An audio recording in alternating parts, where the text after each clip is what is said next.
ಓಂ ಶಾಂತಿ ಓಂ ಶಾಂತಿ ಓಂ ಶಾಂತಿ.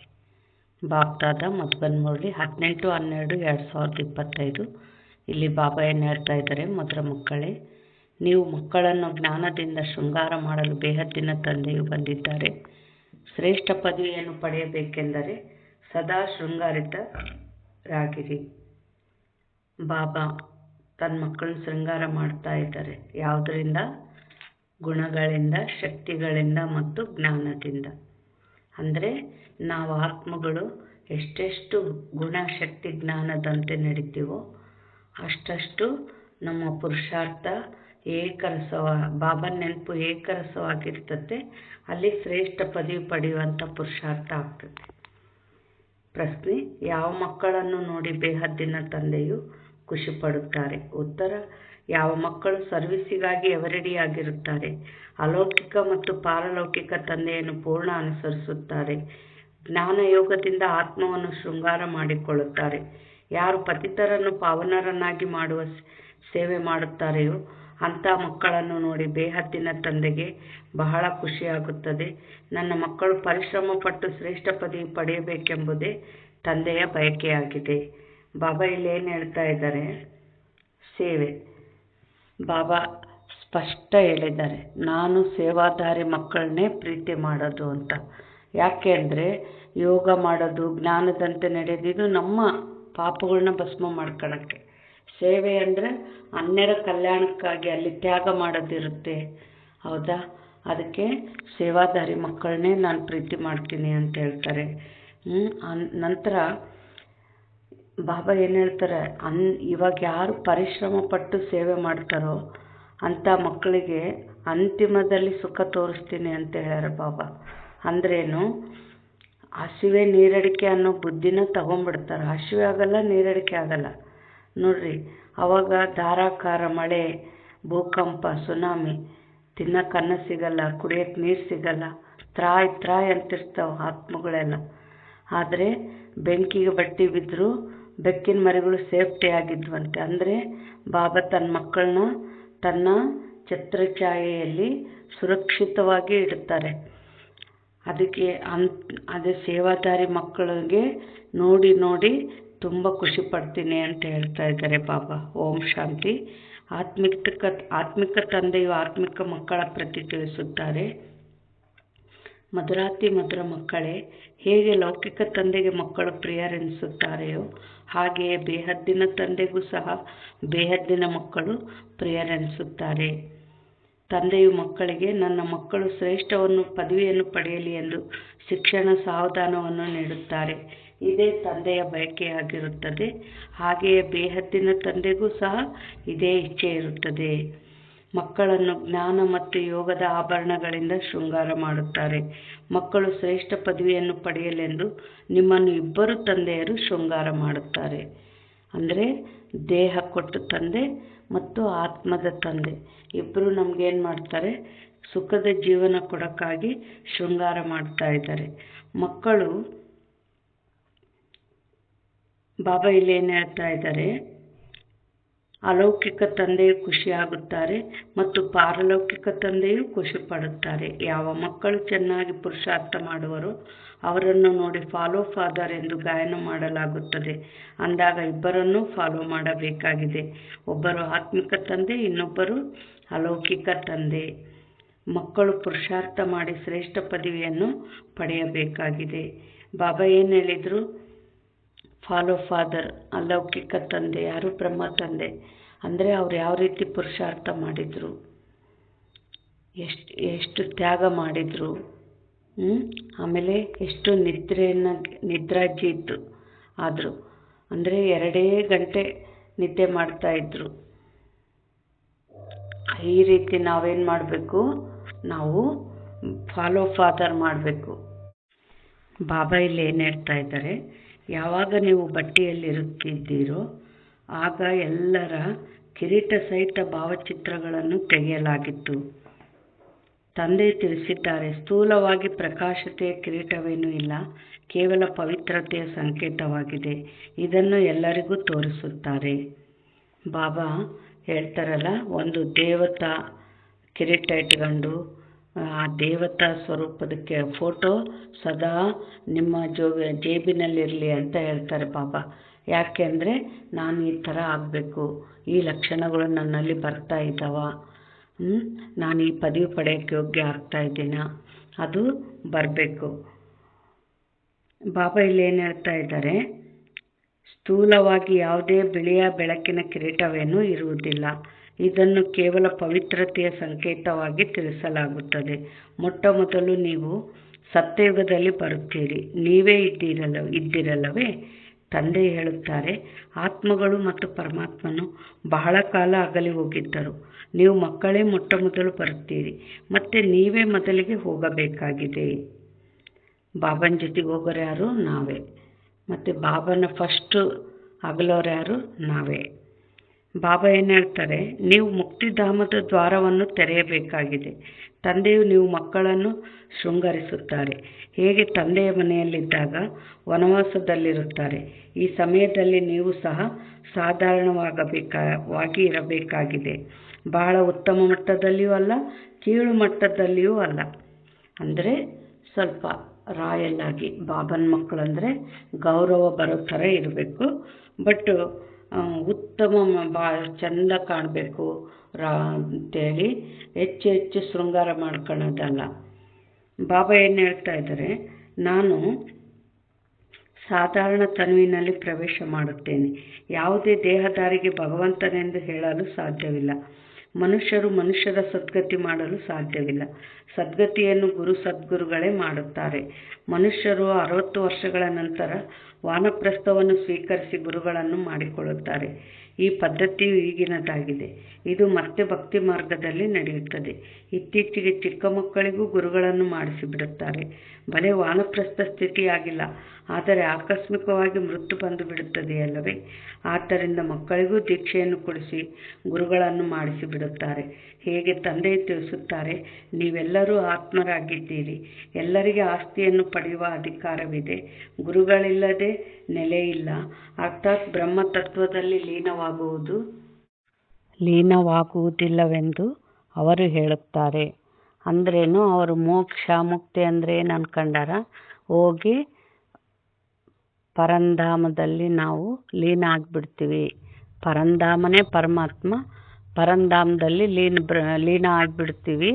ಆದರೆ ಗುರುಗಳಿಲ್ಲ ಅಂದರೆ ನಾವು ಮುಕ್ತಿ ಪಡೆಯೋದಿಲ್ಲ, ಲೀನ ಆಗೋದಿಲ್ಲ ಅಂತ ಅವರು ಭಕ್ತಿ ಮಾರ್ಗದವರು ಹೇಳ್ತಾರೆ. ಬಾಬಾ ಇಲ್ಲಿ ಏನು ಹೇಳ್ತಾ ಇದ್ದಾರೆ, ನೀವಂತೂ ಲೀನವಾಗುವುದಿಲ್ಲ. ಇದು ಭಕ್ತಿ ಮಾರ್ಗದ ಶಬ್ದವಾಗಿದೆ. ಆತ್ಮವು ಬಿಂದು ಮಾದರಿಯಲ್ಲಿದೆ. ತಂದೆಯೂ ಬಿಂದುವಾಗಿದ್ದಾರೆ. ಆ ಬಿಂದುವನ್ನೇ ಜ್ಞಾನಸಾಗರನೆಂದು ಹೇಳಲಾಗುತ್ತದೆ. ನೀವು ಸಹ ಚಿಕ್ಕ ಆತ್ಮಗಳಾಗಿದ್ದೀರಿ. ಅತಿ ಚಿಕ್ಕ ಆತ್ಮನಲ್ಲಿ ಸಂಪೂರ್ಣ ಜ್ಞಾನವನ್ನು ತುಂಬಿಸಲಾಗುತ್ತದೆ. ನೀವು ಸಂಪೂರ್ಣ ಜ್ಞಾನವನ್ನು ಪಡೆಯುತ್ತೀರಿ. ಪಾಸ್ ವಿತ್ ಆನರ್ ಆಗುತ್ತೀರಲ್ಲವೇ? ಶಿವಲಿಂಗವು ದೊಡ್ಡ ರೂಪದಲ್ಲಿರುತ್ತದೆ ಎಂದಲ್ಲ. ಆತ್ಮವು ಎಷ್ಟು ಗಾತ್ರದಲ್ಲಿ ಇದೆಯೋ ಪರಮಾತ್ಮನೂ ಅಷ್ಟೇ ಇದ್ದಾರೆ. ಆತ್ಮವು ಪರಂಧಾಮದಿಂದ ಪಾತ್ರವನ್ನು ಅಭಿನಯಿಸಲು ಬರುತ್ತದೆ. ತಂದೆ ತಿಳಿಸುತ್ತಾರೆ, ನಾನು ಸಹ ಅಲ್ಲಿಂದ ಬರುತ್ತೇನೆ, ಆದರೆ ನನಗೆ ನನ್ನದೇ ಆದ ಶರೀರವಿಲ್ಲ. ನಾನು ರೂಪನೂ ಆಗಿದ್ದೇನೆ, ಬಸವಂತನೂ ಆಗಿದ್ದೇನೆ. ಪರಮ ಆತ್ಮನು ರೂಪನಾಗಿದ್ದಾರೆ.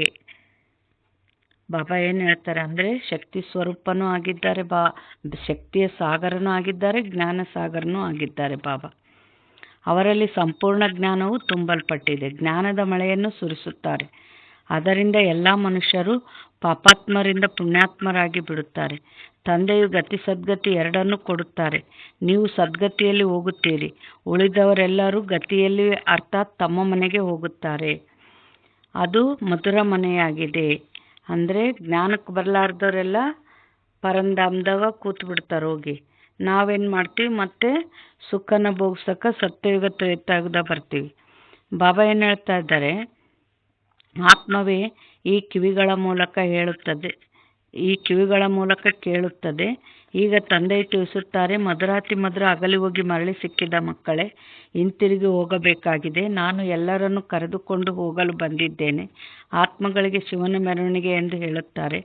ಈಗ ಶಿವ ತಂದೆಯು ಶಿವಾಲಯದ ಸ್ಥಾಪನೆ ಮಾಡುತ್ತಿದ್ದಾರೆ. ಮತ್ತೆ ರಾವಣನು ಬಂದು ವೇಶ್ಯಾಲಯವನ್ನು ಸ್ಥಾಪನೆ ಮಾಡುತ್ತಾನೆ. ಬಾಬಾ ಏನು ಹೇಳಿದರು, ಶಿವನ ಮೆರವಣಿಗೆ ಅಂದರೆ ಅಂತಿಮದಲ್ಲೇನು ಶಿವನ ದಿಬ್ಬಣ ಹೊರಡ್ತತೆ. ಅಂದರೆ ಮೆರವಣಿಗೆ ಮೊದಲು ಎತ್ತಿನ ಮೆರವಣಿಗೆ ಮಾಡ್ತಿದ್ರು. ಅಂದ್ರೇನು, ಆ ಮೆರವಣಿಗೆಯಲ್ಲಿ ಏನಿರ್ತಾರೆ, ವಧುವರರು ಇರ್ತಾರೆ. ಆಮೇಲೆ ಬಂಡಿ ಮೇಲೆ ಯಾರು ಕುಂದಿರ್ಸಿರ್ತಾರೆ, ವಧುವರರನ್ನ ಕುಂದಿರ್ಸಿರ್ತಾರೆ. ಮುಂದೆ ಕಳಸ ಹಿಡ್ಕೊಂಡವ್ರು ಕೆಲವರು ಒಂದು 4-5 ಮಂದಿ ಮುಂದಿರ್ತಾರೆ, ಉಳಿದವರೆಲ್ಲ ಹಿಂದೆ ಬರ್ತಾ ಇರ್ತಾರೆ. ಅಂದರೆ ಈ ಮೆರವಣಿಗೆಯಲ್ಲಿ ವರ ಯಾರು, ಶಿವಬಾಬಾ. ವಧು ಯಾರು ಬಾಬಾನ ಸಮಾನ, ಯಾರನ್ನ ಬಾಬಾ ಜೊತೆಗೆ ಕರ್ಕೊಂಡು ಹೋಗ್ತಾರೆ, ಯಾರು ಬಾಬಾನ ಸಮಾನ ಸಂಪೂರ್ಣ ಪವಿತ್ರ ಆಗಿರ್ತಾರೋ ಅವ್ರನ್ನ ಮಾತ್ರ ಬಾಬಾ ಜೊತೆಗೆ ಕರ್ಕೊಂಡು ಹೋಗ್ತಾರೆ. ಮತ್ತು ಹಿಂದೆ ಯಾರು ಇನ್ನೂ ಪಾವನ ಆಗಿಲ್ಲೋ ಹಿಂದಿಂದೆ ಶಿಕ್ಷೆನ ಭೋಗಿಸಿ ಹಿಂದಿಂದೆ ಬರೋಂಥವ್ರಾಗ್ತಾರೆ. ನೋಡ್ರಿ, ಆ ಮೆರವಣಿಗೆಯಲ್ಲಿ ನೋಡ್ರಿ ವಧುವರರಾಗಿ ಕುಂತ್ರೆ ಒಂದು ಆಸನದಲ್ಲಿ ಕೂಡಿಸಿರ್ತಾರೆ. ಎಲ್ಲರೂ ಅವ್ರನ್ನೇ ನೋಡ್ತಿರ್ತಾರೆ ಮೆರವಣಿಗೆಗೆ. ಅಂದ್ರೇನು, ಇಲ್ಲಿ ಬಾಬಾ ತನ್ನ ಕಣ್ಣಿನ ರೆಪ್ಪೆಯಲ್ಲಿ ಕೂಡಿಸ್ಕೊಂಡಿರ್ತಾನೆ ನಮಗೆ, ತನ್ನ ಛತ್ರಛಾಯೆಯಲ್ಲಿ. ಆಮೇಲೆ ಎಲ್ಲರೂ ಜೈ ಜೈಕಾರ ಆಗ್ತಿರ್ತಾರೆ. ಖುಷಿಯಿಂದ ನಾವು ಪರಂಧಾಮಕ್ಕೆ ಹೋಗಬೇಕು. ಈ ಥರ ಪುರುಷಾರ್ಥ ಮಾಡಬೇಕು. ಬಾಬಾ ಏನು ಹೇಳ್ತಾ ಇದ್ದಾರೆ, ಈಗ ಮತ್ತೆ ರಾವಣನು ಬಂದು ವೇಶ್ಯಾಲಯವನ್ನು ಸ್ಥಾಪನೆ ಮಾಡುತ್ತಾನೆ. ವಾಮ ಮಾರ್ಗಕ್ಕೆ ವೇಶ್ಯಾಲಯವೆಂದು ಹೇಳಲಾಗುತ್ತದೆ. ತಂದೆಯ ಬಳಿ ಬಹುತೇಕ ಮಕ್ಕಳಿದ್ದಾರೆ. ವಿವಾಹ ಮಾಡಿಕೊಂಡು ಪವಿತ್ರರಾಗಿರುತ್ತಾರೆ. ಇಬ್ಬರೂ ಒಟ್ಟಿಗೆ ಇದ್ದು ಪವಿತ್ರರಾಗಿರಲು ಸಾಧ್ಯವಿಲ್ಲವೆಂದು ಸನ್ಯಾಸಿಗಳು ಹೇಳುತ್ತಾರೆ. ಆದರೆ ಇಲ್ಲಿ ತಿಳಿಸಲಾಗುತ್ತದೆ, ಇದರಲ್ಲಿ ಬಹಳ ಸಂಪಾದನೆ ಇದೆ. ಪವಿತ್ರರಾಗಿರುವುದರಿಂದ 21 ಜನ್ಮಗಳ ರಾಜಧಾನಿಯು ಸಿಗುತ್ತದೆ. ಅಂದ ಮೇಲೆ 1 ಜನ್ಮ ಪವಿತ್ರವಾಗಿರುವುದು ದೊಡ್ಡ ಮಾತೇನು? ಅಂದರೆ ಪವಿತ್ರತಾ ಶಕ್ತಿ ತುಂಬಿದಂಗಲ್ಲ, ಬುದ್ಧಿ ಪಾರಸ ಬುದ್ಧಿ ಆಗ್ತತೆ. ಬುದ್ಧಿ ದಿವ್ಯ ಬುದ್ಧಿ, ತೀಕ್ಷ್ಣ ಬುದ್ಧಿ ಆಗ್ತಾ ಹೋಗ್ತತೆ.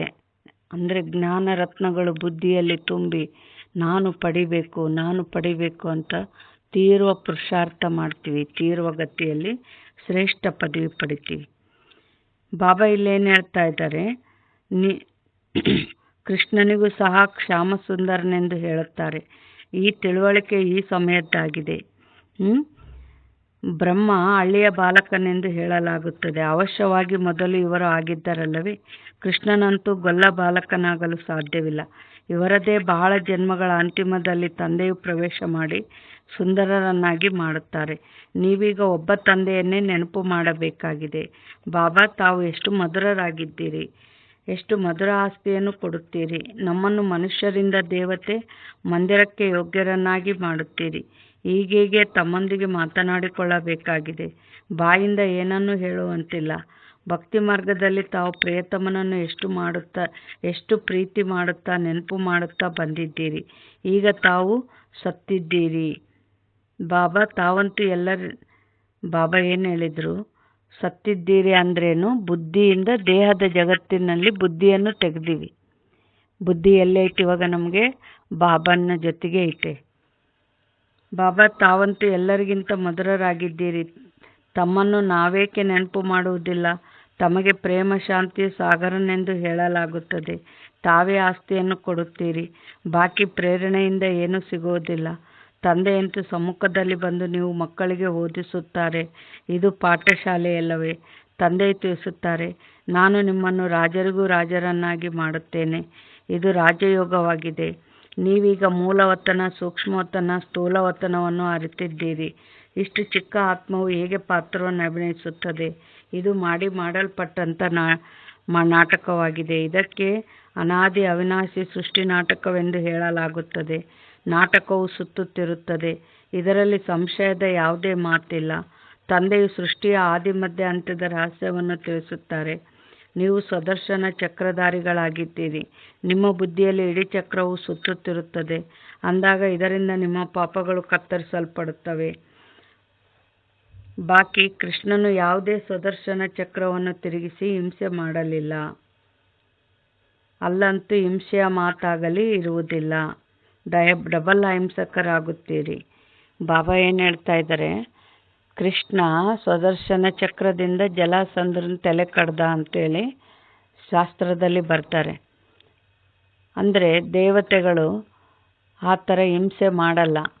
ಅವರು ಆ ದೇವತಾ ಶಕ್ತಿ ಅವರ ಮುಂದೆ ಯಾವುದೇ ಎಂಥ ಕೆಟ್ಟ ರಾಕ್ಷಸ ಗುಣದ ಆತ್ಮನೇ ಬರಲಿ, ಅವರ ಒಂದು ದೈವಶಕ್ತಿಯ ಮುಂದೆ ಅವರ ರಾಕ್ಷಸತನ ಎಲ್ಲ ಭಸ್ಮ ಆಗಿಬಿಡ್ತತೆ. ಅಷ್ಟು ಶಕ್ತಿ ಇರ್ತತೆ ದೇವತೆಗಳಲ್ಲಿ. ಅವರು ಎಲ್ಲ ಕೊಂದೇ ಪಾಠ ಕಲಿಸೋ ಅವಶ್ಯಕತೆ ಇಲ್ಲ. ಮತ್ತು ಸ್ವದರ್ಶನ ಚಕ್ರ ಈಗ ನಾವು ಬ್ರಾಹ್ಮಣರಲ್ಲಿ ಇರ್ತತೆ. ಅಂದರೆ ನಮ್ಮ ಆತ್ಮನ ಗುಣಗಳು ಏನು, ಸ್ವದರ್ಶನ, ನನ್ನಲ್ಲಿ ಯಾವ ಯಾವ ಶಕ್ತಿಗಳಿದ್ದಾವೆ ಎಲ್ಲದನ್ನು ನಾವು ಸ್ಮೃತಿಯಲ್ಲಿ ತಂದುಕೊಳ್ಳೋದ್ರಿಂದ ಅವು ಇಮರ್ಜ್ ಆಗ್ತವೆ. ಅಂದರೆ ನಾವು ಲೆಕ್ಕ ಇಲ್ಲದಷ್ಟು ಬಾರಿ ದೇವತಾ ಪಾತ್ರ ಮಾಡಿದ್ದೀವಿ. ಎಲ್ಲ ದೇವತಾ ಶಕ್ತಿ ನಮ್ಮಲ್ಲಿದೆ. ಪೂಜ್ಯ ಸ್ವರೂಪದ ಶಕ್ತಿ, ಅನಾದಿ ಜ್ಯೋತಿ ಸ್ವರೂಪದ ಶಕ್ತಿಗಳು, ಗುಣಗಳು ಎಲ್ಲ ಇದ್ದಾವೆ. ಆದರೆ ನಾನು ದೇಹ ಅನ್ನೋ ಪೊರೆ ಒದಿಸಿರೋದ್ರಿಂದ ಎಲ್ಲವೂ ಮರ್ಜ್ ಆಗಿಬಿಟ್ಟವೆ. ಈಗ ನಾವು ನಾನು ದೇಹ ಅಲ್ಲ, ನಾನು ಆತ್ಮ, ನಾನು ಇಂಥ ಆತ್ಮ, ನನ್ನಲ್ಲಿ ಇಂಥ ದೈವಶಕ್ತಿ ಇತ್ತು, ಇಂಥ ಆತ್ಮ ಅಂತ ಸ್ಮೃತಿಯಲ್ಲಿ ತಂದುಕೊಂಡಂಗೆಲ್ಲ ಎಲ್ಲ ಶಕ್ತಿಗಳು ಜಾಗೃತವಾಗ್ತಾ ಹೋಗ್ತವೆ. ಯಾವಾಗ ದೈವಿ ಶಕ್ತಿಗಳು ಬಂದಂತೆಲ್ಲ ಏನಾಗ್ತತೆ, ನಮ್ಮ ಆಸುರಿ ಶಕ್ತಿಗಳು ಏನಾಗ್ತವೆ, ಭಸ್ಮ ಆಗ್ತವೆ. ಇಲ್ಲಿ ನಮ್ಮ ಕೆಟ್ಟ ಗುಣಗಳು ಏನಾಗ್ತವೆ, ಭಸ್ಮ ಆಗ್ತವೆ. ಅನುಭವ ಅಂದರೆ ಈಗ ನಮ್ಮ ಒಂದು ಮಾತೆ ಇದ್ದರು, ಅವರು ತುಂಬ ಕ್ರೋಧ ಮಾಡ್ತಾಯಿದ್ರು. ಅವರಿಗೆ ಸ್ವದರ್ಶನ ಚಕ್ರ ತಿರುಗಿಸುವಾಗ ಅನಾದಿ ಜ್ಯೋತಿ ಸ್ವರೂಪದಾಗ ನಾನಾತ್ಮ ಶಾಂತ ಸ್ವರೂಪನಾಗಿರ್ತೇನೆ ಅಂದರೆ ಅಲ್ಲಿ ಚೆಕ್ ಮಾಡ್ಕೊಳ್ಳೋದು, ನಾನು ಶಾಂತವಾಗಿರ್ತೀನ, ಕ್ರೋಧ ಮಾಡ್ತೀನ. ಆ ಕ್ರೋಧ ಮಾಡ್ತಾಯಿದ್ದೀವಿ ಅಂತಂದಾಗ ಆ ಮಾತಿಗೆ ಇಮರ್ಜ್ ಆಯಿತು. ಮತ್ತು ನನ್ನಲ್ಲಿ ಶಾಂತಿ ಇಲ್ಲ ಅಂದರೆ ನಾನೇ ಹೇಗೆ ಸತ್ಯಕ್ಕೆ ಬರೋಕ್ಕೆ ಸಾಧ್ಯ?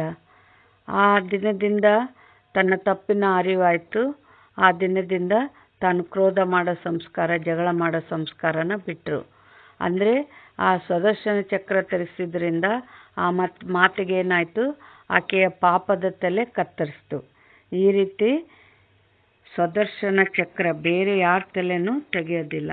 ಬಾಬಾ ಏನು ಹೇಳ್ತಾ ಇದ್ದಾರೆ, ಈ ಸಮಯದಲ್ಲಿ ಪಂಚವಿಕಾರಗಳೊಂದಿಗೆ ನಿಮ್ಮ ಯುದ್ಧವು ನಡೆಯುತ್ತದೆ, ಮತ್ಯಾವುದೇ ಯುದ್ಧದ ಮಾತಿಲ್ಲ. ಅಂದರೆ ಅವರು ಪಾಂಡವರು ಕೌರವರು ಯುದ್ಧ ಮಾಡಿದರು ಅಂತ ಶಾಸ್ತ್ರದ ಬರ್ತಾರೆ. ಅಲ್ಲ, ಆ ಯುದ್ಧ ಅಲ್ಲ.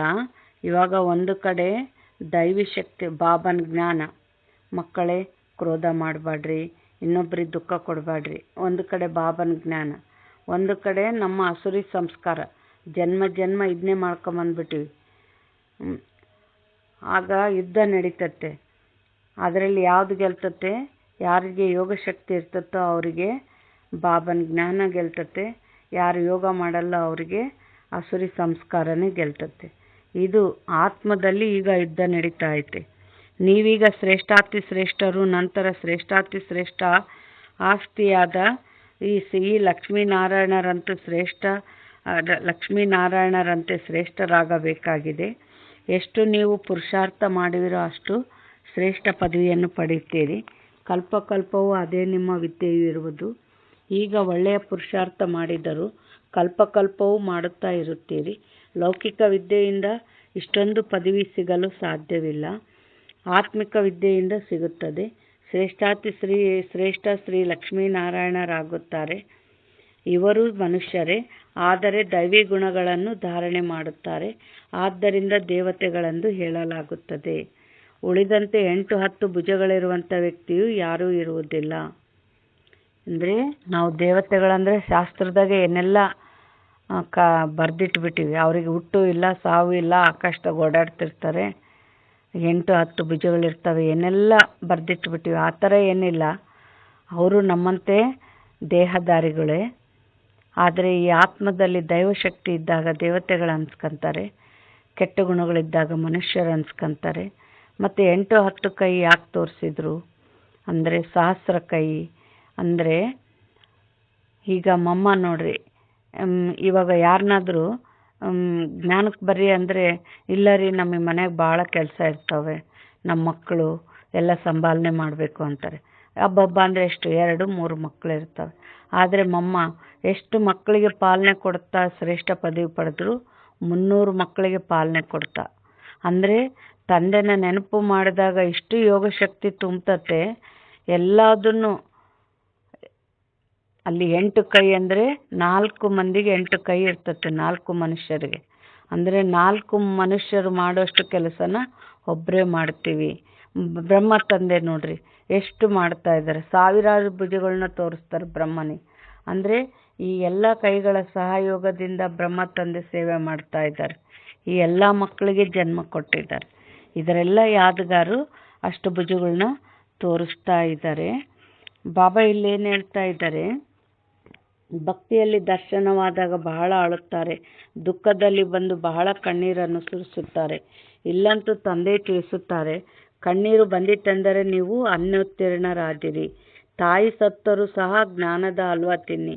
ಇತ್ತೀಚೆಗೆ ಬಾಂಬೆಯಲ್ಲಿಯೂ ಯಾರಾದರೂ ರೋಗಿಯಾದರೆ ಅಥವಾ ಮರಣ ಹೊಂದಿದರೆ ಬಂದು ಶಾಂತಿಯನ್ನು ಕೊಡಿ ಎಂದು ಬ್ರಹ್ಮಕುಮಾರ ಕುಮಾರಿಯರನ್ನು ಕರೆಸುತ್ತಾರೆ. ನೀವು ತಿಳಿಸುತ್ತೀರಿ, ಆತ್ಮವು ಒಂದು ಶರೀರವನ್ನು ಬಿಟ್ಟು ಇನ್ನೊಂದನ್ನು ತೆಗೆದುಕೊಂಡಿತು, ಇದರಲ್ಲಿ ನಿಮ್ಮದೇನು ಹೋಗುತ್ತದೆ, ಅಳುವುದರಿಂದ ಏನು ಲಾಭ? ಆಗ ಹೇಳುತ್ತಾರೆ, ಇವರನ್ನು ಕಾಲವು ಕಬಳಿಸಿಬಿಟ್ಟಿತೆಂದು. ಆದರೆ ಇಂಥ ಯಾವುದೇ ಮಾತಿಲ್ಲ. ಇಲ್ಲಂತೂ ಆತ್ಮವು ತಾನಾಗಿಯೇ ಒಂದು ಶರೀರವನ್ನು ಬಿಟ್ಟು ಬಿಡುತ್ತದೆ. ಬಾಬಾ ಏನು ಹೇಳ್ತಾ ಇದ್ದಾರೆ, ವಾಸ ಮಾಡೋಕ್ಕೆ ಯೋಗ್ಯ ಇಲ್ಲ ದೇಹ ಅಂದಾಗ ಆತ್ಮ ದೇಹನ ಬಿಟ್ಟು ಹೋಗ್ಬಿಡ್ತತೆ. ಆದರೆ ಸತ್ಯಯುಗದಲ್ಲಿ ನೋಡ್ರಿ, ಅಲ್ಲಿ ರೋಗಿಯಾಗಿ ಆ ಕಾಲ ಮೃತ್ಯು ಇರೋದಿಲ್ಲ. ತನ್ನ 150 ವರ್ಷ ಆಯಿತು ಅಂದರೆ, ತನ್ನ ಸಮಯ ಬಂತು ಅಂದರೆ ಅದು ಆತ್ಮ ಖುಷಿಯಿಂದ ಶರೀರ ಬಿಟ್ಟು ಹೋಗ್ತತೆ, ಇನ್ನೊಂದು ಶರೀರ ತಗೊತತೆ. ತನ್ನ ಸಮಯದಲ್ಲಿ ಶರೀರವನ್ನು ಬಿಟ್ಟು ಹೋಗುತ್ತದೆ. ಬಾಕಿ ಮೃತ್ಯುವು ಯಾವುದೇ ವಸ್ತುವಲ್ಲ. ಸತ್ಯುಗದಲ್ಲಿ ಗರ್ಭಮಹಲ್ ಇರುತ್ತದೆ, ಶಿಕ್ಷೆಯ ಮಾತೇ ಇರುವುದಿಲ್ಲ. ಅಂದರೆ ಇಲ್ಲಿ ಗರ್ಭ ಜೈಲು ಅಂತಾರೆ ಬಾಬಾ. ಅಂದರೆ ತಾಯಿ ಒಂದು ಉಸಿರು ತಗೊಂಡ್ರೆ ಆ ಒಂದು ಉಸಿರು ಒಂದು ಒಣಕೆ ತಾಂಡು ಕುಟ್ಟಿದಷ್ಟು ನೋವಿರ್ತದಂತೆ ಆ ಗರ್ಭದಲ್ಲಿ. ಅಂದರೆ ಅದು ಮಗು ಹೊರಗೆ ಬರೋ ತಟ್ಟಿಗೆ ಎಷ್ಟು ಉಸಿರು ತಾಂತಾಳೋ ತಾಯಿ, ಅಂದರೆ ಎಷ್ಟು ಆ ಗರ್ಭದಲ್ಲಿ ಎಷ್ಟು ನೋವಿರ್ತತೆ. ಯಾಕೆ ಇವಾಗ ಪಾಪಾತ್ಮಗಳಲ್ಲ, ಗರ್ಭದಲ್ಲಿ ಬಹಳ ಶಿಕ್ಷೆ ಭೋಗಿಸ್ತವೆ. ಆಮೇಲೆ ಹಿಂದಿನ ಜನ್ಮ ಏನೇನು ಪಾಪ ಮಾಡಿರ್ತತೋ ಎಲ್ಲವುದು ಸಾಕ್ಷಾತ್ಕಾರ ಆಗ್ತಾ ಇರ್ತತೆ ಮಗುವಿಗೆ. ಅದಕ್ಕೆ ಸಾಕ್ಷಾತ್ಕಾರ ಆದಂಗೆಲ್ಲ, ಇಲ್ಲಪ್ಪ ಪರಮಾತ್ಮ ಇನ್ನೊಂದ್ಸಲ ನಾನು ತಪ್ಪು ಮಾಡಲ್ಲ, ನನ್ನ ಬಿಡುಗಡೆ ಮಾಡು, ನಾನು ಪಾಪ ಮಾಡಲ್ಲ ಅಂತಲೇ ಕೂಗ್ತಾ ಇರ್ತತೆ. ಆದರೆ ಯಾವಾಗ ಈ ದೇಹದ ಜಗತ್ತಿಗೆ ಬರ್ತತೋ ಮತ್ತೆ ಮಾಯೆಗೆ ವಶ ಆಗಿಬಿಡ್ತತೆ. ಇದು ಇಲ್ಲಿ ಕಲಿಯುಗದ ಗರ್ಭದ ಸಿಂಪ್ಟೆನ್ಸು. ಅಲ್ಲಿ ಸತ್ಯಯುಗದಲ್ಲಿ ಗರ್ಭ ಮಹಲ್ ಅಂತ ಹೇಳ್ತಾರೆ ಬಾಬಾ. ಮತ್ತು ಅಲ್ಲೇನೋ ಅಲ್ಲಿ ನಿಮ್ಮ ಕರ್ಮಗಳು ಅಕರ್ಮವಾಗುತ್ತದೆ. ವಿಕರ್ಮವಾಗಲು ಅಲ್ಲಿ ಮಾಯೇ ಇರುವುದಿಲ್ಲ. ನೀವು ವಿಕರ್ಮಜೀತರಾಗುತ್ತೀರಿ. ಮೊಟ್ಟ ಮೊದಲು ವಿಕರ್ಮಜೀತ್ ಸಂವತ್ಸರ ನಡೆಯುತ್ತದೆ. ನಂತರ ಭಕ್ತಿ ಮಾರ್ಗವು ಆರಂಭವಾದಾಗ ರಾಜ ವಿಕರ್ಮ ಸಂವತ್ಸರವು ಆರಂಭವಾಗುತ್ತದೆ. ಈ ಸಮಯದಲ್ಲಿ ಯಾವ ವಿಕರ್ಮಗಳನ್ನು ಮಾಡಿದ್ದೀರೋ ಅದರ ಮೇಲೆ ಜಯಗಳಿಸುತ್ತೀರಿ. ಆದ್ದರಿಂದ ವಿಕರ್ಮಜೀತರೆಂದು ಹೆಸರಿಡಲಾಗುತ್ತದೆ. ನಂತರ ದ್ವಾಪರದಲ್ಲಿ ವಿಕರ್ಮಿ ರಾಜರಾಗಿ ಬಿಡುತ್ತಾರೆ. ವಿಕರ್ಮ ಮಾಡುತ್ತಿರುತ್ತಾರೆ. ಸೂಜಿಯ ಮೇಲೆ ಒಂದು ವೇಳೆ ತುಕ್ಕು ಹಿಡಿದಿದ್ದರೆ ಅದನ್ನು ಅಯಸ್ಕಾಂತವು ಆಕರ್ಷಿಸುವುದಿಲ್ಲ. ಎಷ್ಟು ಪಾಪಗಳ ತುಕ್ಕು ಇಳಿಯುತ್ತಾ ಹೋಗುವುದೋ ಅಷ್ಟು ಅಯಸ್ಕಾಂತವು ಸೆಳೆಯುವುದು. ತಂದೆಯಂತೂ ಸಂಪೂರ್ಣ ಪವಿತ್ರರಾಗಿದ್ದಾರೆ. ನಿಮ್ಮನ್ನು ಯೋಗಬಲದಿಂದ ಪವಿತ್ರರನ್ನಾಗಿ ಮಾಡುತ್ತಾರೆ. ಹೇಗೆ ಲೌಕಿಕ ತಂದೆಯೂ ಸಹ ಮಕ್ಕಳನ್ನು ನೋಡಿ ಖುಷಿ ಪಡುತ್ತಾರಲ್ಲವೇ, ಹಾಗೆ ಬೇಹದ್ದಿನ ತಂದೆಯೂ ಸಹ ಮಕ್ಕಳ ಸೇವೆಯನ್ನು ನೋಡಿ ಬಹಳ ಖುಷಿ ಪಡುತ್ತಾರೆ. ಮಕ್ಕಳು ಬಹಳ ಪರಿಶ್ರಮವನ್ನು ಪಡುತ್ತಿದ್ದೀರಿ. ಸರ್ವಿಸ್ನಲ್ಲಿ ಮಕ್ಕಳು ಸದಾ ಎವರೆಡಿಯಾಗಿರಬೇಕು. ನೀವು ಮಕ್ಕಳು ಪತಿತರನ್ನು ಪಾವನ ಮಾಡುವಂಥ ಈಶ್ವರೀಯ ಮಿಷನ್ ಆಗಿದ್ದೀರಿ. ಬಾಬಾ ಏನು ಹೇಳ್ತಾ ಇದ್ದಾರೆ, ನೀವೀಗ ಈಶ್ವರೀಯ ಸಂತಾನರಾಗಿದ್ದೀರಿ. ಬೇಹದ್ದಿನ ತಂದೆಯಾಗಿದ್ದಾರೆ ಮತ್ತು ನೀವೆಲ್ಲರೂ ಸಹೋದರ ಸಹೋದರಿಯಾಗಿದ್ದೀರಿ. ಮತ್ಯಾವುದೇ ಸಂಬಂಧವಿಲ್ಲ. ಮುಕ್ತಿಧಾಮದಲ್ಲಂತೂ ತಂದೆ ಮತ್ತು ನೀವು ಆತ್ಮರು ಸಹೋದರಿಯಾಗಿರುತ್ತೀರಿ. ನಂತರ ನೀವು ಸತ್ಯುಗದಲ್ಲಿ ಹೋದಾಗ ಅಲ್ಲಿ ಒಬ್ಬ ಮಗ ಮತ್ತು ಒಬ್ಬ ಮಗಳು ಅಷ್ಟೇ. ಆದರೆ ಇಲ್ಲಿ ನೋಡಿ, ಬಹಳ ಸಂಬಂಧಗಳಾಗುತ್ತವೆ. ಚಿಕ್ಕಪ್ಪ, ದೊಡ್ಡಪ್ಪ, ಮಾವ ಇತ್ಯಾದಿ. ಬಾಬಾ ಇಲ್ಲೇನು ಹೇಳ್ತಾರೆ, ಮೂಲವತನವು ಮಧುರ ಮನೆ, ಮುಕ್ತಿಧಾಮವಾಗಿದೆ. ಅದಕ್ಕಾಗಿ ಮನುಷ್ಯರು ಎಷ್ಟೊಂದು ಯಜ್ಞ, ತಪ ಇತ್ಯಾದಿಗಳನ್ನು ಮಾಡುತ್ತಾರೆ. ಆದರೆ ಯಾರೂ ಹಿಂತಿರುಗಿ ಹೋಗಲು ಸಾಧ್ಯವಿಲ್ಲ. ಸುಳ್ಳು ಹೇಳುತ್ತಿರುತ್ತಾರೆ. ಅಂದರೆ ಪರಂಧಾಮದ ಮಾರ್ಗ ಯಾರಿಗೂ ಗೊತ್ತಿಲ್ಲ. ಲಾಸ್ಟ್ ಬಾಬಾನೇ ಎಲ್ಲರನ್ನ ಕರ್ಕೊಂಡು ಹೋಗ್ತಾರೆ. ಮಧ್ಯದಲ್ಲಿ ಯಾರೂ ವಾಪಸ್ ಹೋಗಂಗಿಲ್ಲ. ಕೊನೆಯವರೆಗೂ ಎಲ್ಲರೂ ಒಂದು ದೇಹ ಬಿಟ್ಟು ಒಂದು ದೇಹ ತಗೊಂಡು ಪಾತ್ರ ಮಾಡ್ತಾನೆ ಇರಬೇಕು. ಬಾಬಾ ಏನು ಹೇಳ್ತಾ ಇದ್ದಾರೆ, ಸರ್ವರ ಸದ್ಗತಿದಾತನು ಒಬ್ಬರೇ ತಂದೆಯಾಗಿದ್ದಾರೆ, ಅನ್ಯ ಯಾರೂ ಇಲ್ಲ. ಈಗ ನೀವು ಸಂಗಮ ಯುಗದಲ್ಲಿ ಇದ್ದೀರಿ. ಇಲ್ಲಿ ಅನೇಕ ಮನುಷ್ಯರಿದ್ದಾರೆ. ಸತ್ಯಯುಗದಲ್ಲಿ ಬಹಳ ಕೆಲವರೇ ಇರುತ್ತಾರೆ. ಸ್ಥಾಪನೆಯ ನಂತರ ಹಳೆಯದರ ವಿನಾಶವಾಗುತ್ತದೆ. ಈಗ ಅನೇಕ ಧರ್ಮಗಳಿರುವ ಕಾರಣ ಎಷ್ಟೊಂದು ಹೊಡೆದಾಟವಿದೆ. ನೀವು 100% ಸಾಹುಕಾರರಾಗಿದ್ದೀರಿ. ಮತ್ತೆ 84 ಜನ್ಮಗಳ ನಂತರ 100% ಬಡವರಾಗಿದ್ದೀರಿ. ನೋಡ್ರಿ, ಬಾಬಾ ಬಡವರು ಅಂತಾರೆ. ಯಾಕೆ? ದೇಹದ ಸಂಪತ್ತಿರ್ಬೋದು, ಆದರೆ ಆತ್ಮದ ಸಂಪತ್ತು ಇಲ್ಲ. ಶಾಂತಿ ಇಲ್ಲ, ಸುಖ ಇಲ್ಲ, ಜ್ಞಾನ ಇಲ್ಲ, ಪವಿತ್ರತೆ ಇಲ್ಲ. ಭಿಕಾರಿಗಳಾಗ್ಬಿಟ್ಟಿವಿ. ಭಗವಂತ ಅದು ಕೊಡು, ಭಗವಂತ ಇದು ಕೊಡು ಅಂತ. ನೀವೇ ಬಡವರಾಗಿ ಬಿಟ್ಟಿರಿ ಅಂತ ಹೇಳ್ತಾರೆ ಬಾಬಾ. ತಂದೆಯು ಬಂದು ಎಲ್ಲರನ್ನೂ ಜಾಗೃತಗೊಳಿಸುತ್ತಾರೆ. ಮಕ್ಕಳೇ ಎದ್ದೇಳಿ, ಈಗ ಸತ್ಯಯುಗವು ಬರುತ್ತಿದೆ. ಸತ್ಯ ತಂದೆಯೇ ನಿಮಗೆ 21 ಜನ್ಮಗಳ ಆಸ್ತಿಯನ್ನು ಕೊಡುತ್ತಾರೆ. ಭಾರತವೇ ಸತ್ಯಖಂಡವಾಗುತ್ತದೆ. ತಂದೆಯು ಭಾರತವನ್ನು ಸತ್ಯಖಂಡವನ್ನಾಗಿ ಮಾಡುತ್ತಾರೆ. ಅಸತ್ಯಖಂಡವನ್ನಾಗಿ ಯಾರು ಮಾಡುತ್ತಾರೆ? ಪಂಚವಿಕಾರಗಳೆಂಬ ರಾವಣನು ಅಸತ್ಯಖಂಡವನ್ನಾಗಿ ಮಾಡುತ್ತಾನೆ. ರಾವಣನ ಎಷ್ಟೊಂದು ಪ್ರತಿಮೆಯನ್ನು ಮಾಡುತ್ತಾರೆ ಮತ್ತು ಅದನ್ನು ಸುಡುತ್ತಾರೆ. ಇದು ರಾವಣ ನಂಬರ್ 1 ಶತ್ರುವಾಗಿದ್ದಾನೆ. ಯಾವಾಗಿನಿಂದ ರಾವಣ ರಾಜ್ಯವಾಗಿದೆ ಎಂಬುದು ಮನುಷ್ಯರು ತಿಳಿದೇ ಇಲ್ಲ. ತಂದೆಯು ತಿಳಿಸುತ್ತಾರೆ, ಅರ್ಧಕಲ್ಪ ರಾಮರಾಜ್ಯ, ಅರ್ಧಕಲ್ಪ ರಾವಣ ರಾಜ್ಯವಿರುತ್ತದೆ. ಆದರೆ ರಾವಣನನ್ನು ಸಾಯಿಸಲು ಅವರೇನು ಒಬ್ಬ ಮನುಷ್ಯನಲ್ಲ. ಈ ಸಮಯದಲ್ಲಿ ಇಡೀ ಪ್ರಪಂಚದಲ್ಲಿ ರಾವಣ ರಾಜ್ಯವಿದೆ. ತಂದೆಯು ಬಂದು ರಾಮರಾಜ್ಯವನ್ನು ಸ್ಥಾಪನೆ ಮಾಡುತ್ತಾರೆ. ನಂತರ ಜಯ ಜಯಕಾರ ಆಗಿಬಿಡುತ್ತದೆ. ಅಲ್ಲಿ ಸದಾ ಖುಷಿ ಇರುತ್ತದೆ. ಅದು ಸುಖಧಾಮವಾಗಿದೆ. ಈಗ ಈ ಸಮಯಕ್ಕೆ ಸಂಗಮಯುಗವೆಂದು ಹೇಳಲಾಗುತ್ತದೆ. ತಂದೆಯು ತಿಳಿಸುತ್ತಾರೆ, ನೀವು ಈ ಪುರುಷಾರ್ಥದಿಂದ ಈ ರೀತಿಯಾಗುವವರಿದ್ದೀರಿ. ನಿಮ್ಮ ಚಿತ್ರಗಳನ್ನು ಮಾಡಿಸಲಾಗಿತ್ತು. ಅನೇಕರು ಬಂದರು, ಸ್ವಲ್ಪ ದಿನಗಳು ನಡೆದು ಹೊರಟು ಹೋದರು. ತಂದೆಯು ಬಂದು ನೀವು ಮಕ್ಕಳಿಗೂ ಬಹಳ ಪ್ರೀತಿಯಿಂದ ತಿಳಿಸುತ್ತಾರೆ.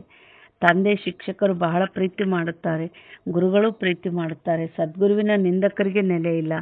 ನಿಮ್ಮ ಗುರು ದೇಹವು ಸಮ್ಮುಖದಲ್ಲಿದೆ. ಆ ಗುರುಗಳ ಬಳಿಯಂತೂ ಯಾವುದೇ ಗುರುದೇಹವಿಲ್ಲ. ಅದೇನು ವಿದ್ಯೆಯಲ್ಲ, ಇದು ವಿದ್ಯೆಯಾಗಿದೆ. ಇದು ಆಸ್ಪತ್ರೆ ಹಾಗೂ ವಿಶ್ವವಿದ್ಯಾಲಯವೂ ಆಗಿದೆ.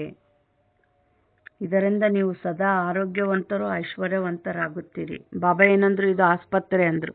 ಅಂದರೆ ನಮಗೆ ಕಾಯಿಲೆಗಳು ಯಾಕೆ ಬರ್ತವೆ? ಇನ್ನೊಬ್ಬರಿಗೆ ದುಃಖ ಕೊಟ್ಟಿರ್ತೀವಿ, ಅದಕ್ಕೆ ಈ ರೂಪದ ದುಃಖ ಉಣ್ಸಕ್ಕೆ ಬರ್ತವೆ. ಆದರೆ ಬಾಬಾ ನೆನಪು ಮಾಡಿ ನಮ್ಮ ಪಾಪಗಳು ಭಸ್ಮವಾದಂತೆಲ್ಲ ನಮ್ಮ ಕಾಯಿಲೆಗಳು ನಮ್ಮನ್ನು ಬಿಟ್ಟು ಹೋಗ್ತವೆ. ಅದಕ್ಕೆ ಇದು ಆಸ್ಪತ್ರೆನೂ ಹೌದು ಅಂತ ಬಾಬಾ ಹೇಳ್ತಾ ಇದ್ದಾರೆ. ಇಲ್ಲಿ ಅಸತ್ಯವೇ ಅಸತ್ಯವಿದೆ. ಆದ್ದರಿಂದಲೇ ಸುಳ್ಳು ಮಾಯ ಸುಳ್ಳು ಕಾಯವೆಂದು ಹಾಡುತ್ತಾರೆ. ಸತ್ಯಯುಗವು ಸತ್ಯಖಂಡವಾಗಿದೆ. ಅಲ್ಲಂತೂ ವಜ್ರರತ್ನಗಳ ಮಹಲ್ ಇರುತ್ತದೆ. ಸೋಮನಾಥ ಮಂದಿರವನ್ನು ಸಹ ಭಕ್ತಿಯಲ್ಲಿ ಮಾಡಿದ್ದಾರೆ. ಎಷ್ಟೊಂದು ಹಣವಿತ್ತು, ಅದನ್ನು ಮುಸಲ್ಮಾನರು ಬಂದು ಲೂಟಿ ಮಾಡಿದರು. ದೊಡ್ಡ ದೊಡ್ಡ ಮಸೀದಿಗಳನ್ನು ಕಟ್ಟಿಸಿದರು. ಈಗ ನಿಮಗೆ ತಂದೆಯು ಕುಬೇರನ ಖಜಾನೆಯನ್ನು ಕೊಡುತ್ತಿದ್ದಾರೆ. ಆರಂಭದಿಂದಲೇ ನಿಮಗೆ ಎಲ್ಲವನ್ನು ಸಾಕ್ಷಾತ್ಕಾರ ಮಾಡಿಸುತ್ತಾ ಬಂದಿದ್ದಾರೆ. ಅಲ್ಲಾ ಅವಲುದ್ದೀನನ ಕಥೆ ಇದೆ ಅಲ್ಲವೇ? ಮೊಟ್ಟ ಮೊದಲ ಧರ್ಮವನ್ನು ಸ್ಥಾಪನೆ ಮಾಡುತ್ತಾರೆ. ಅದು ದೇವತಾ ಧರ್ಮವಾಗಿದೆ. ಯಾವ ಧರ್ಮವಿಲ್ಲವೋ ಅದು ಪುನಃ ಸ್ಥಾಪನೆಯಾಗುತ್ತಿದೆ. ಎಲ್ಲರಿಗೂ ತಿಳಿದಿದೆ, ಪ್ರಾಚೀನ ಸತ್ಯಯುಗದಲ್ಲಿ ಇವರದೇ ರಾಜ್ಯವಿತ್ತು. ಇವರ ಮೇಲೆ ಮತ್ಯಾರೂ ಇರಲಿಲ್ಲ. ದೈವಿ ರಾಜ್ಯವನ್ನು ಸ್ವರ್ಗವೆಂದು ಹೇಳಲಾಗುತ್ತದೆ. ನೀವೀಗ ತಿಳಿದುಕೊಂಡಿದ್ದೀರಿ ಮತ್ತು ಅನ್ಯರಿಗೂ ತಿಳಿಸಬೇಕಾಗಿದೆ. ಬಾಬಾ ಏನು ಹೇಳ್ತಾ ಇದ್ದಾರೆ? 7 ದಿನಗಳ ಕೋರ್ಸ್ ತೆಗೆದುಕೊಂಡು ನಂತರ ಬಲೆ ಎಲ್ಲಿ ಬೇಕಾದರೂ ಇದ್ದು ಮುಳ್ಳಿಯ ಆಧಾರದ ಮೇಲೆ ನಡೆಯಬಹುದು. 7 ದಿನಗಳಲ್ಲಿ ಇಷ್ಟು ತಿಳಿಸಿಕೊಡಲಾಗುತ್ತದೆ. ಮತ್ತೆ ಅವರಿಗೆ ಇಡೀ ಮುರಳಿಯ ಅರ್ಥವಾಗುತ್ತದೆ. ತಂದೆಯಂತೂ ಮಕ್ಕಳಿಗೆ ಎಲ್ಲ ರಹಸ್ಯಗಳನ್ನು ಬಹಳ ಚೆನ್ನಾಗಿ ತಿಳಿಸುತ್ತಿರುತ್ತಾರೆ. ಒಳ್ಳೆಯದು. ಮಧುರಾತಿ ಮಧುರ ಅಗಲಿ ಹೋಗಿ ಮರಳಿ ಸಿಕ್ಕಿರುವ ಮಕ್ಕಳ ಪ್ರತಿ ಮಾತ್ಪಿತಾ ಬಾಪ್ತಾದರವರ ನೆನಪು, ಪ್ರೀತಿ ಹಾಗೂ ಸುಪ್ರಭಾತ. ಆತ್ಮಿಕ ತಂದೆಯಿಂದ ಆತ್ಮಿಕ ಮಕ್ಕಳಿಗೆ ನಮಸ್ತೆ. ಆತ್ಮಿಕ ಮಕ್ಕಳಿಂದ ಆತ್ಮಿಕ ತಂದೆ ತಾಯಿಗೆ ನೆನಪು, ಪ್ರೀತಿ ಹಾಗೂ ಸುಪ್ರಭಾತ. ನಮಸ್ತೆ ನಮಸ್ತೆ ನಮಸ್ತೆ. ಧಾರಣೆಗಾಗಿ ಮುಖ್ಯ ಸಾರ: ಸ್ವದರ್ಶನ ಚಕ್ರವನ್ನು ತಿರುಗಿಸುತ್ತಾ ಪಾಪಗಳನ್ನು ಭಸ್ಮ ಮಾಡಿಕೊಳ್ಳಬೇಕು. ಆತ್ಮಿಕ ವಿದ್ಯೆಯಿಂದ ತಮ್ಮ ಪದವಿಯನ್ನು ಶ್ರೇಷ್ಠ ಮಾಡಿಕೊಳ್ಳಬೇಕಾಗಿದೆ. ಯಾವುದೇ ಪರಿಸ್ಥಿತಿಯಲ್ಲಿ ಕಣ್ಣೀರು ಹಾಕಬಾರದು. 2ನೇ ಪಾಯಿಂಟ್, ಇದು ವಾನಪ್ರಸ್ಥ ಸ್ಥಿತಿ ಇರುವ ಸಮಯವಾಗಿದೆ. ಆದ್ದರಿಂದ ವನವಾಸದಲ್ಲಿ ಬಹಳ ಸಾಧಾರಣ ಆಗಿರಬೇಕಾಗಿದೆ. ಬಹಳ ಮೇಲ್ಮಟ್ಟವೂ ಅಲ್ಲ, ಕೆಳಮಟ್ಟವೂ ಅಲ್ಲ. ಹಿಂತಿರುಗಿ ಹೋಗುವುದಕ್ಕಾಗಿ ಆತ್ಮವನ್ನು ಸಂಪೂರ್ಣ ಪಾವನ ಮಾಡಿಕೊಳ್ಳಬೇಕಾಗಿದೆ. ಇಲ್ಲಿ ಬಾಬಾ ಏನು ಹೇಳ್ತಾ ಇದ್ದಾರೆ, ಸಾಧಾರಣ ಆಗಿರಬೇಕು ಅಂತಾರೆ. ಯಾಕೆಂದರೆ ನಾವು